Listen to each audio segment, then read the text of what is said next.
Picture this. Spring training has barely started, the Florida air is still warm, and somewhere in Dunedin, a man in a brand new Blue Jays uniform is about to take his first swings in professional baseball's most competitive league. His name is Kazuma Okamoto. He's 34 years old, he's been one of Japan's most feared power hitters for over a decade, and he just signed a 4-year, $60 million contract to bring his Thunder to Toronto. That alone would be enough to fill a whole week of sports coverage. But wait, because while all of that is happening, a rumor is quietly catching fire across the baseball internet. What if the Blue Jays are about to trade Jose Berrios to the Los Angeles Dodgers? The same Dodgers who beat Toronto in Game 7 of the World Series just months ago. The same Dodgers they came within one win of beating. One single win. And now they might be sending a key rotation piece straight to the enemy? Buckle up, because this story is messy, emotional, complicated, and absolutely fascinating, and we are getting into all of it right now. Let's start with Okamoto, because this man deserves a proper introduction before we dive into the drama. 11 seasons with the Yomiuri Giants in Nippon professional baseball. 11 seasons of absolute punishment at the plate. A career batting average of 277, 248 home runs, 717 RBI, and a monstrous 5.21 slugging percentage. He was a 3-time NPB home run leader. 3 times. This is not some lottery ticket prospect hoping to figure things out at the big league level. This is a proven, battle-tested, professional hitter who has been crushing baseballs at an elite level for over a decade. The Blue Jays did not sign a project. They signed a weapon. And here is where things get immediately complicated, because Okamoto is not going to get a gentle, relaxed spring training welcome. The World Baseball Classic is coming fast, and Japan wants him. Head coach John Schneider has already made it crystal clear that he wants 4 or 5 competitive games out of Okamoto before he leaves for international duty. That means the man is penciled in to start on Saturday, Monday, Wednesday, and Thursday in his very first week wearing blue. That is an aggressive, almost relentless ramp-up schedule for a player who just arrived from a completely different baseball culture, a different country, and a completely different lifestyle. But the calendar does not care about comfort zones. Japan is calling, and Okamoto answers to national pride as much as he does to any contract. Now, Schneider is no fool. He understands exactly what he is asking of his new import. He reportedly said his preparation has been normal so far, but there is a clock ticking behind every rep, every swing, every ground ball fielded at third base and in right field. Okamoto needs to build chemistry with his teammates. He needs to get comfortable with MLB pitching velocity and movement. He needs to absorb the staff system, the signs, the culture of a clubhouse that just went to a World Series. And he needs to do all of that in a matter of weeks before boarding a plane to represent Japan on one of the biggest international stages in the sport. No pressure, right? Here is something worth stopping on for a second, because it actually cuts deeper than the schedule. There is a real physical and psychological toll being asked of Okamoto right now. Adjusting to Major League Baseball is a challenge that humbles even the most decorated foreign players. History is full of NPB stars who needed time before they clicked in the States. But Okamoto does not have that luxury of time. He is being asked to compress what could be a multi-month adjustment into a few weeks, and then immediately pivot into the high-intensity pressure cooker of international tournament baseball. The WBC is not a relaxed exhibition. It is packed stadiums, national expectations, every pitch feeling like a playoff moment. If the body wears down, if the timing gets thrown off, if the mental fatigue stacks up, that is a real risk that carries into the regular season. But here is the flip side, and it is actually a compelling argument. The WBC could be the best thing that ever happened to Okamoto's transition, because there are no crowds like WBC crowds. There is no pressure quite like playing for your country. If Okamoto comes back from Tokyo having competed at that level, having faced international caliber pitching, having delivered in pressure moments, he might actually arrive in Toronto sharper, more locked in, and more emotionally ready for what a pennant race demands. John Schneider admitted he is nervous, even a little paranoid, calling national team staffs to make sure his players are not being overused. But there is a version of this story where the WBC does not hurt the Blue Jays, it prepares them. Speaking of players heading to the WBC, let us just take a moment to appreciate how genuinely wild the scope of this is for one single roster. Vladimir Guerrero Jr. will be representing the Dominican Republic. Alejandro Kirk, who skipped the 2023 WBC because his daughter was born, will finally get his moment representing Mexico. And he said it himself, it means everything to him. Andre Jimenez is going to Venezuela. Leo Jimenez heads to Panama. Ernie Clement carries the American flag for Team USA. The entire infield is essentially going to be scattered across the globe during what is supposed to be the Blue Jays' spring preparation window. Schneider laughed about it when asked, but you could hear the tension underneath that laugh. This is a team that pushed the Dodgers to the absolute limit in the World Series, lost in Game 7, and is now heading into the new season with half its core departing mid-spring to play competitive baseball on different continents. Managing that many moving parts while trying to build cohesion for a championship run is genuinely one of the most complex logistical challenges in baseball right now. And into that chaos, Okamoto steps. He is not just filling a roster spot, he brings punch to a lineup that already has Guerrero Jr. and Kirk and Jimenez. He adds another dangerous bat that opposing pitchers have to account for. He protects the lineup. He gives the Blue Jays another dimension of offensive threat.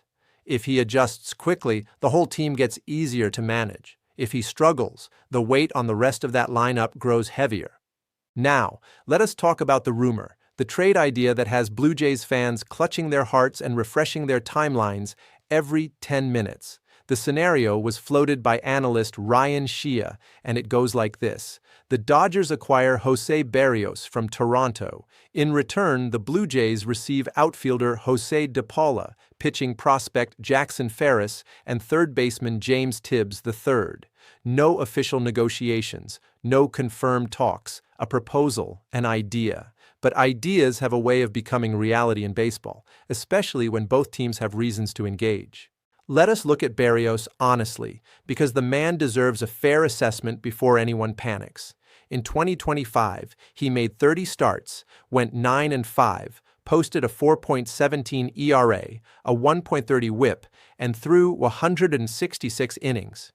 Is he a Cy Young candidate? No. Is he a dominant ace who puts the fear of God into opposing lineups? Not exactly. But what he absolutely is an innings eater, a reliable, professional, experienced starting pitcher who takes the ball every fifth day, keeps you in games, and does not blow up the bullpen. In October, when rotations get pushed, when injuries happen, when bullpens get taxed through long series, having a guy like Berrios is not a luxury. It is a necessity. Over his career, 108 wins, a 4.08 ERA, 1.24 WHIP, and over 1,500 innings pitched. At 31 years old, he still has gas in the tank. So why would Toronto even entertain this? Because the Dodgers clearly want more rotation depth, and Los Angeles is never satisfied. They already secured Kyle Tucker on a 4-year, $240 million contract. A deal, by the way, where Tucker chose Los Angeles over Toronto. That one stings just a little. But the Dodgers think about depth constantly. They want insurance for injuries. They want a rotation built to not just reach October, but survive it. Berrios would give them exactly that kind of veteran stability behind their frontline arms. And here is the philosophical question that trade proposal really forces the Blue Jays front office to confront. If you move Berrios, you are essentially saying that Dylan Cease, signed earlier this offseason to anchor the rotation, is enough at the top. You are saying you trust the youth and organizational depth coming back in that deal. You are betting that the offense, now reinforced by Okamoto, can carry more of the load. That is not a bad bet necessarily, but it is a bold one, and boldness always carries risk. Here is what makes this scenario genuinely complicated, beyond the purely analytical arguments. Think about who the Dodgers are in relation to this Blue Jays team. They are not a random opponent. They are the team that beat Toronto in Game 7 of the World Series. One game, one win away from a championship, and Los Angeles had the answer. Doing business with that organization, potentially sending them a pitcher who could help them defend their title, requires a cold-bloodedness that not every front office possesses. Because if Berrios goes to Los Angeles and puts up a dominant postseason, he will not just hurt Toronto in the standings, he will haunt them. Fans will remember it. That context does not change the numbers, but it absolutely changes the emotion of the decision.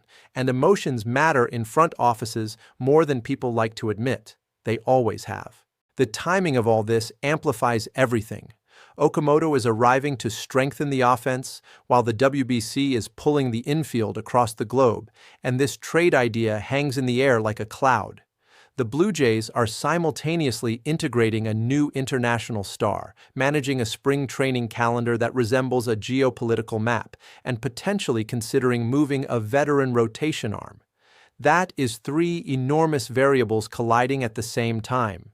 You are increasing variance on every side of the roster simultaneously. You are betting that the offense covers any drop in pitching depth. You are betting that Okamoto adjusts fast enough to make a difference from day one. That is aggressive strategy, but aggressive strategy is exactly how this organization plays.